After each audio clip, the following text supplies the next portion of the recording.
Bhagavatam, Canto 3, Chapter 12, Text 23. Translation. Narada was born from the deliberation of Brahma, which is the best part of his body. Vasishtha was born from his breathing, Daksha from a thumb, Bhrigu from his touch, and Kratu from his hand. Purport. Narada was born from the best deliberation of Brahma, because Narada was able to deliver the Supreme Lord to anyone he liked. The Supreme Personality of Godhead cannot be realized by any amount of Vedic knowledge or by any number of penances. But a pure devotee of the Lord, like Narada, can deliver the Supreme Lord by his good will. The very name Narada suggests that he can deliver the Supreme Lord. Nara means the Supreme Lord, and Da means one who can deliver. That he can deliver the Supreme Lord does not mean that the Lord is like a commodity that can be delivered to any person. But Narada can deliver to anyone the transcendental loving service of the Lord as a servitor, friend, parent, or lover, as one may desire out of one's own transcendental love for the Lord. In other words, it is Narada only who can deliver the path of Bhakti Yoga, the highest mystic means for attainment of the Supreme Lord. Utsanga narado jagye dakshon gustat swayambhuva pranad vasishta sanjato brigustvachi kratu.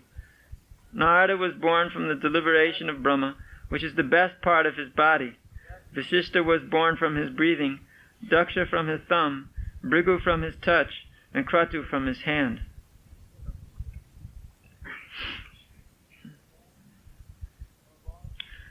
So of all of the generations of Lord Brahma, of course, all of them are very nice.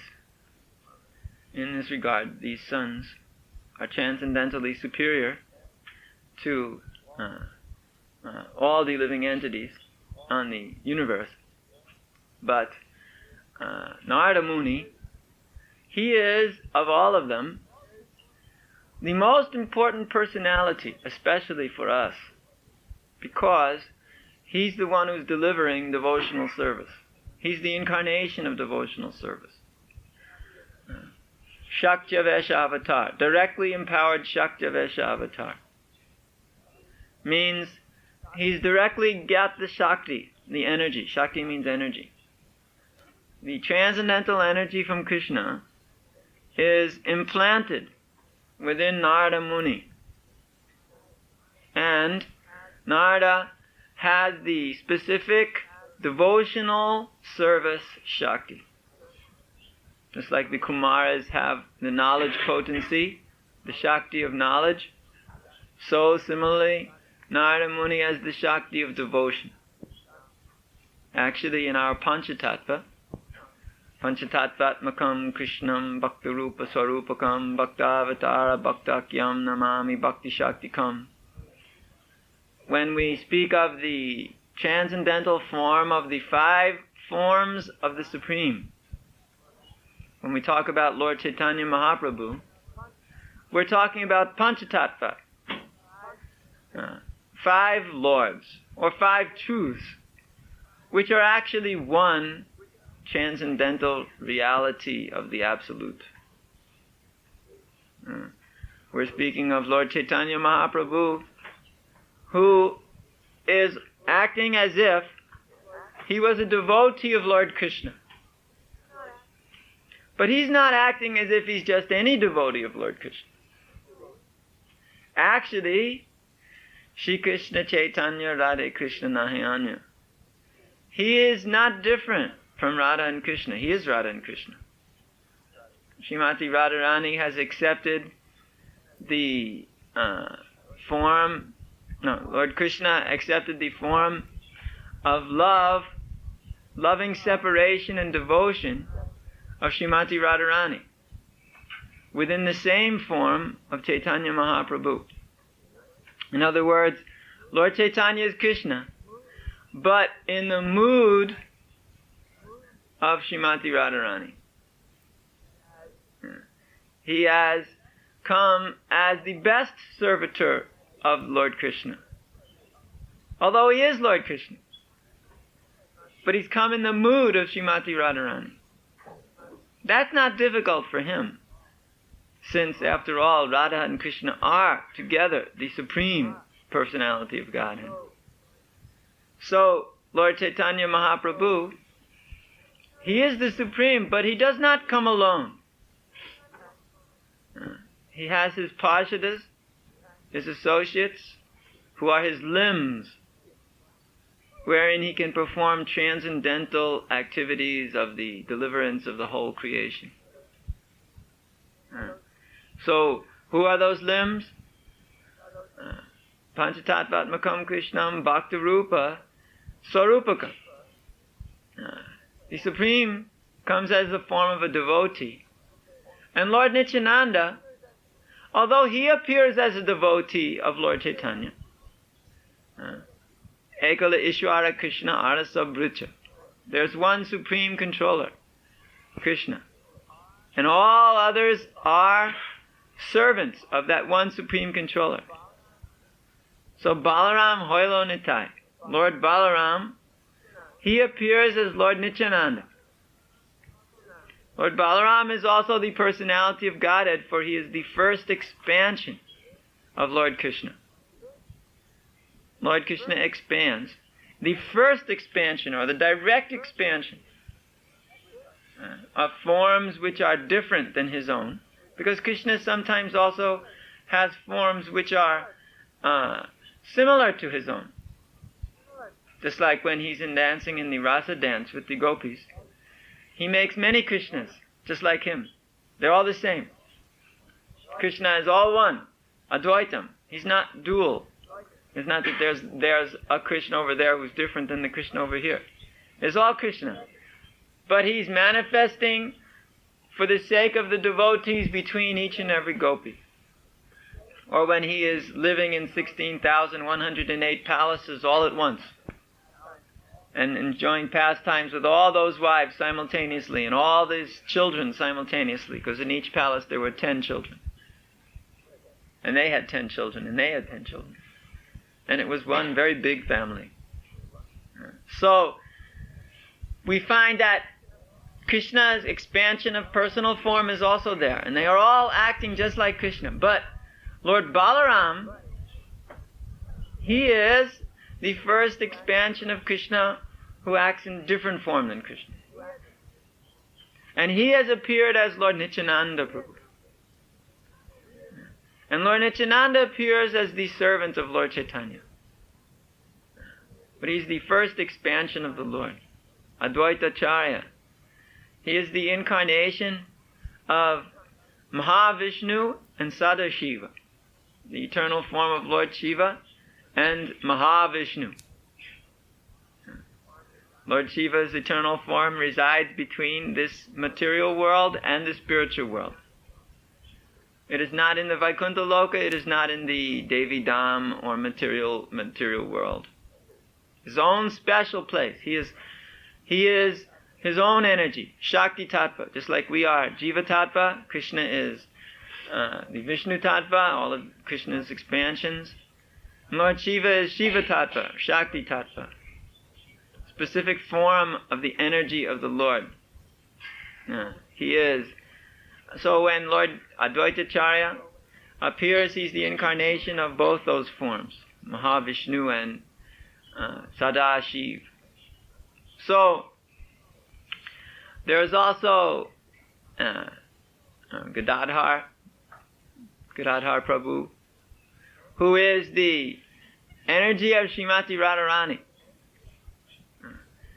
Of course, he was suffering great separation from Chaitanya Mahaprabhu because Lord Chaitanya was already in the mood of Srimati Radharani. And therefore, there was very difficult for Gadadhar Prabhu to relate with Lord Chaitanya as Lord Krishna, because Lord Chaitanya was already relating as a devotee of Lord Krishna.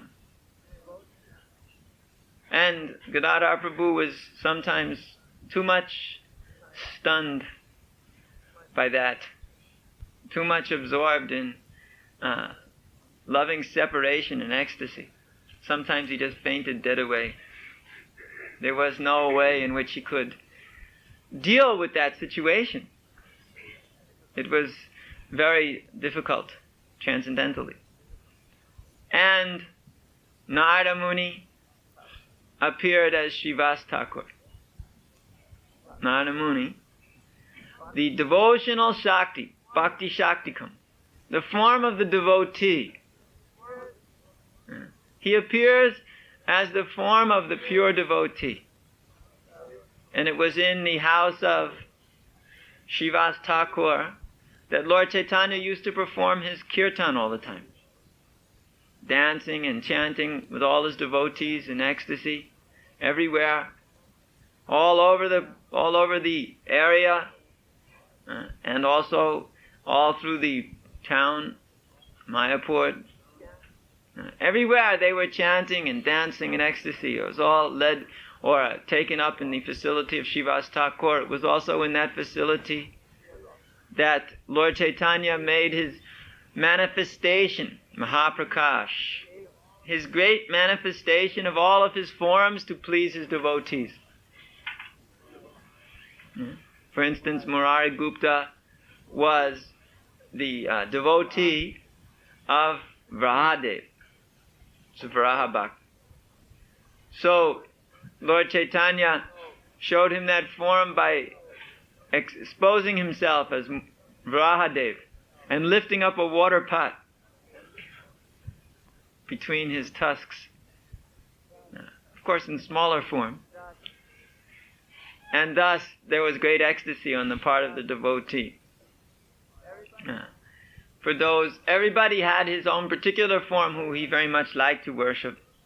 So Lord Chaitanya revealed himself as that particular form for 27 hours. He just revealed himself again and again to his devotees in all of the particular forms which they were most attached to. And actually this transcendental experience, it seemed to be like a night of Brahma. So much ecstasy for the devotees, but it went just like in a moment. It was actually extended for a long time, but it went just like a moment, because they were just feeling so much separation. So, Narada Muni is a special personality, and it holds a very important place in our present preaching mission. And he is, of course, even today, sometimes transcendentally appearing when some very nice Krishna consciousness is going on. Once Srila Prabhupada had to give a lecture in a place where the disciples at that time were very immature, so they arranged it not very well, and only a couple of people came, 5 or 6 or 8. So then they were lamenting like anything. Then Srila Prabhupada said, "Oh, didn't you see Narada Muni was there?" So, of course nobody else saw. But Narada Muni comes. Narada Muni is very much appreciative of the preaching mission. Actually, this whole preaching mission that we are doing is simply following in the footsteps of Narada Muni. Narada Muni, he is actually 3 worlds famous preacher. Everybody knows Narada Muni. He's such a wonderful person that even the demons don't mind him coming. He's invited even to the courts of the demons. He's invited. If Kamsa sees Narada Muni come in, he's very happy. Everybody except Hiranyakashipu. When Hiranyakashipu was there, even Narada Muni stayed away. It's a little too difficult. Especially Narada Muni, since he was the one who taught Prahlad everything. But besides Hiranyakashipu, Narada Muni was allowed everywhere and welcomed. There's a saying, Dhira Dhira Jana Priya Priya Karo. Those who are Goswami, like Goswamis of Vrindavan, were so special persons that even those who were Dhira or Adhira, Dhira means very peaceful. Adhira refers to one who's very agitated. Demons are agitated all the time. But for one who was peaceful, or one who was agitated, one who was Krishna conscious, or one who was in Maya, the Goswamis were equally disposed. They just wanted to give the best welfare to everybody. They only engaged for the welfare of others. Yeah. Although sometimes that meant a little chastisement. But one could see that chastisement was out of love. That it was done for the sake of helping others. Of course, so the Goswamis, of course, were very special. Narada Muni, very special. They're all transcendental personalities, already attained in their spiritual body, in the spiritual platform. They have already attained that spiritual realization. Narada Muni, he received his spiritual body when he appeared in this universe. That's why he can travel anywhere at will, because the spiritual body cannot be restricted like that. His specific facility is he may travel to any part of this universe as he likes on the sound of his veena. And he just goes everywhere throughout the whole creation, traveling up and down throughout the universes and never staying anywhere for very long. Never staying anywhere for very long. Narada is a wonderful preacher. And there are many disciples of Narada Muni still throughout the whole universe. And Narada Muni is still traveling throughout the whole universe. Throughout this whole, he's been doing it for the whole day of Brahma. He'll continue doing so. So, he's the best Paribrajacacharya, Paramahamsa. Actually, Narada Muni is the one who actually knows the meaning of the words traveling.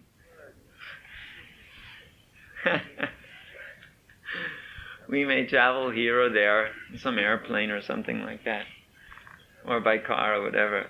That's something. But Narada Muni, he's not restricted even to this planet. He can go anywhere. And we are actually following in the footsteps of Narada Muni. This is Narada Pancharatra, which formed the basis of our Vaishnava rituals.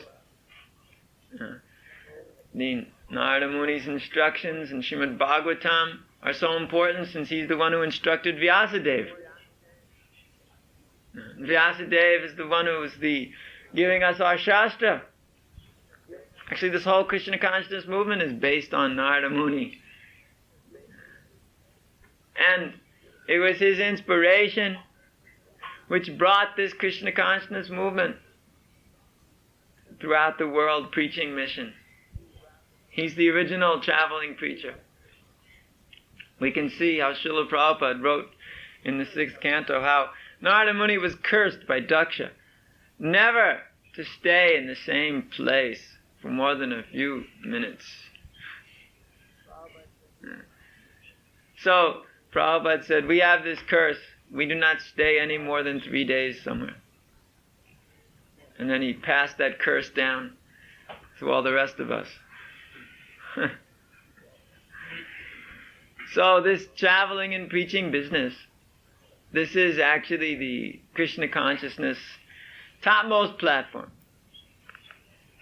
But there's also the service, because after all, although Prabhupada was traveling and preaching everywhere, he told everybody to stay where they were and serve Krishna. So that's not a contradiction. For those who have that particular mission passed down from Narada Muni and the whole disciplic succession, they should be traveling and preaching everywhere. And for those who have been given the mission to build Krishna consciousness in that particular place, they should stay and make it their life's mission to do it very nicely. Both things are there. And then later on, when they're also getting older, and the time for establishing the material existence is past, desires are past, then they should also get out of that household and move on, taking sannyas and moving on to greater heights of transcendental realization and preaching. There are some in our movement who are approaching 50 years of age, and they are thinking about the days of taking sannyas and traveling and preaching. So that everyone should think, even our householders. They should understand that, yes, they've got up until 50. So of course they are already busy squeezing out every last drop of enjoyment they can. So there's no need to encourage that. But at the end, they should realize that as the body grows older, they are nearing the days of realization. Pancha sordam vanam brajet. At the age of 50, get out of the house. Head for the forest or head for that place where one can perform Krishna conscious activities full time, no more family encumberments. Of course, Bhaktivinoda Thakur has recommended Kshetra Sannyas, where one goes with the wife or without the wife to some holy place and stays there and performs devotional service and never leaves that holy place. Kshetra Sannyas, that's the form that Bhaktivinoda Thakur recommended. And he himself also went to Jagannath Puri and just stayed there for the rest of his days. Last 6 years only of his life. And so we are understanding that our mission is there. Either we are engaged in the traveling and preaching, or we are engaged in somehow supporting the traveling and preaching. But we have to be engaged in the preaching mission given by Narada Muni, somehow or another. Here we are mainly engaged in production of the literatures and maintaining the food production, education. So we are supporting the traveling and preaching, or else we are directly doing it. But this movement is a preaching mission, and we should always understand it that way, and never try to accept it as some kind of facility for our own maintenance or sense gratification or whatever. Always accept it as preaching mission, and one will never miss the point. All right, Harikesa. Swami Vishnu Pad ki Bhagavate Vasudevaya. Srimad Bhagavatam, Canto 3, Chapter 12, Text 24. Translation. Pulastir was generated from the ears, Angira from the mouth, Atri from the eyes, Marichi from the mind, and Pulaha from the navel of Brahma. Text 25. Dharmastana dakshinato yatra narayana swayam adharma prishtato yasman mrityuloka bhayankara. Religion was manifested from the breast of Brahma, wherein is seated the Supreme Personality of Godhead Narayan, and irreligion appeared from his back, wherein horrible death takes place for the living entity. Purport. That religion was manifested from the place where the personality of Godhead is personally situated is very significant, because religion means devotional service to the personality of Godhead, as confirmed in Bhagavad Gita as well as the Bhagavatam. In Bhagavad Gita, the last instruction is to give up all other engagements in the name of religion and take shelter of the personality of Godhead. Srimad Bhagavatam also confirms that the highest perfection of religion is that which leads to the devotional service of the Lord, unmotivated and unhampered by material impediments. Religion in its perfect form is the devotional service of the Lord, and irreligion is just the opposite. The heart is the most important part of the body, whereas the back is the most neglected part. When one is attacked by an enemy, one is apt to endure attacks from the back and protect himself carefully from all attacks on the chest. All types of irreligion spring from the back of Brahma, whereas real religion, the devotional service of the Lord, is generated from the chest, the seat of Narayan. Anything which does not lead to the devotional service of the Lord is irreligion, and anything which leads to the devotional service of the Lord is called religion. Dharmastana dakshinato yatra narayana swayam madharma prishtato yasman mature loka bhayankara. Religion was manifested from the breast of Brahma, wherein is seated the Supreme Personality of Godhead Narayan, and irreligion appeared from his back, where horrible death takes place for the living entity.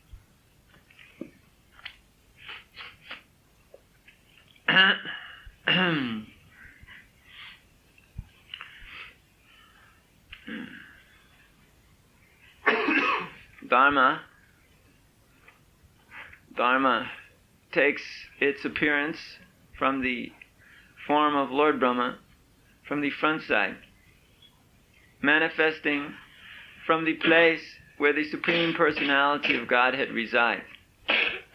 That is natural, because Dharmantu Shakshat Bhagavat Prinitam. Real Dharma, or religious principles, always manifest directly from the personality of Godhead. If these principles do not manifest from Krishna, then there is no possibility of them manifesting at all. After all, the one who actually knows the religious principle is Krishna. He's the actual knower of all spiritual principles. Because, after all these spiritual principles come directly from him. He's the creator of them. Factually, we wouldn't even know what a spiritual principle was unless it was given to us. Formally, before coming to Krishna consciousness movement, I think we had hardly any idea at all what was actually a spiritual principle. You can open that window up there, little tiny. What was the idea of spiritual principle was some kind of mental concoction, little tiny. Oh, great.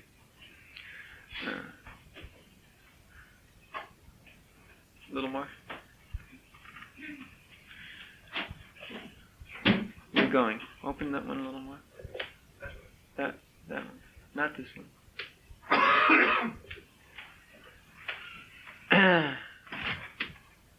Little. So, that which we think of, thought of as spiritual principle was simply something that resembled some kind of Mayavadi philosophy. If it's all one, or it's all something, some kind of speculative idea, whatever it may have been. As many people as there are today, there are as many wild ideas as to what is spiritual life.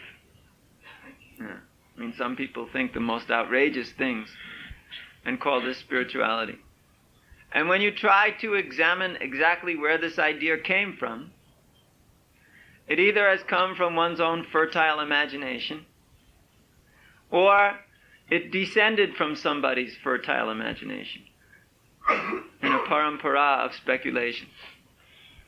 There's the Adi speculator, and from the Adi speculator comes the followers, the devoted disciple speculators, and then ultimately at the end you've got a sampradaya that's completely meaningless. Sometimes they create sampradayas out of political motivation. Actually, in Bengal, when they wanted to get rid of the influence of the British, they also wanted to get rid of the influence of Christianity. So they wanted to create some kind of popular hero who would be able to take the sentiments of the people so that Christianity could not spread. So they set up this Ramakrishna, and they wanted to make him the big hero. And he had his big follower, Vivekananda. As Prabhupada explained the story, this Ramakrishna was a complete debauchee in his village. His brother, older brother, was a nice scholar and practically a saintly person.